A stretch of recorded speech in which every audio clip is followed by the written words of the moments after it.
Bruno, tem um outro destaque importante porque o Ministério da Economia revisou as projeções para as contas públicas deste ano e desta vez a expectativa é positiva, é isso mesmo?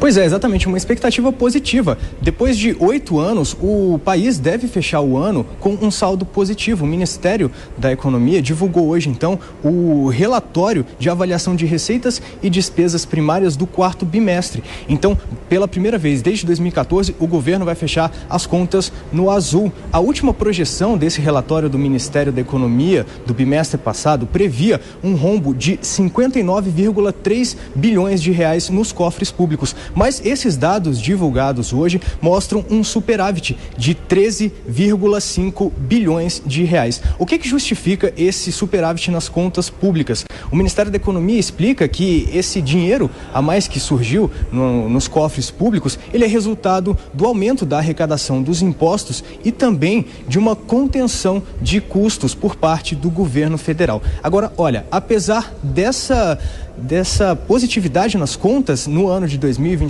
o governo avalia que no ano que vem os cofres públicos vão terminar aí com um déficit por causa do pagamento do Auxílio Brasil de R$600 e também por conta de uma atualização na tabela do imposto de renda, Daniel.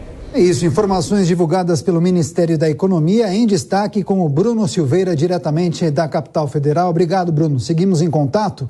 Momento de análise e opinião. Cris Grêmio, até anotei aqui, primeira vez que o país vai fechar as contas no azul em 8 anos. Essa é a projeção do Ministério da Economia.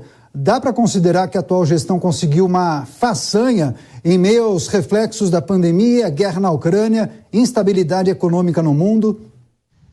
O Ministério da Economia tem trazido notícia boa atrás de notícia boa, né? Só não vê quem não quer. Agora, o que mais me impressiona não é o fato de terminar o ano no azul, mas a diferença entre o que estava previsto, que era um rombo de 53 bi, e o superávit de 13,5 bi. Então, dá quase 70 bilhões de diferença aqui entre o que estava previsto e o que efetivamente o Brasil terá no caixa agora. É impressionante realmente, especialmente se a gente compara com outros países. Países vizinhos nem se fala, né? A gente não precisa nem citar a Venezuela, que está na extrema pobreza aí há muitos anos já, mas a Argentina conseguiu essa façanha apenas no período de pandemia.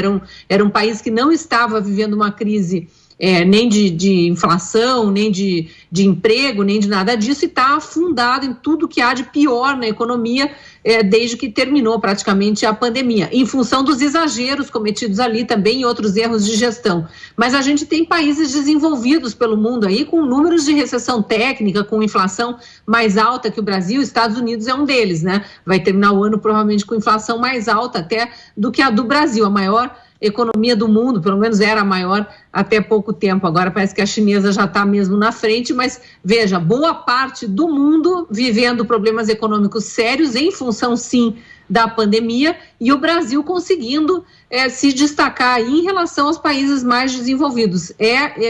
Por isso que eu digo que é tapar o sol com a peneira quem não quer ver que o Ministério da Economia é um dos braços fortes do atual governo.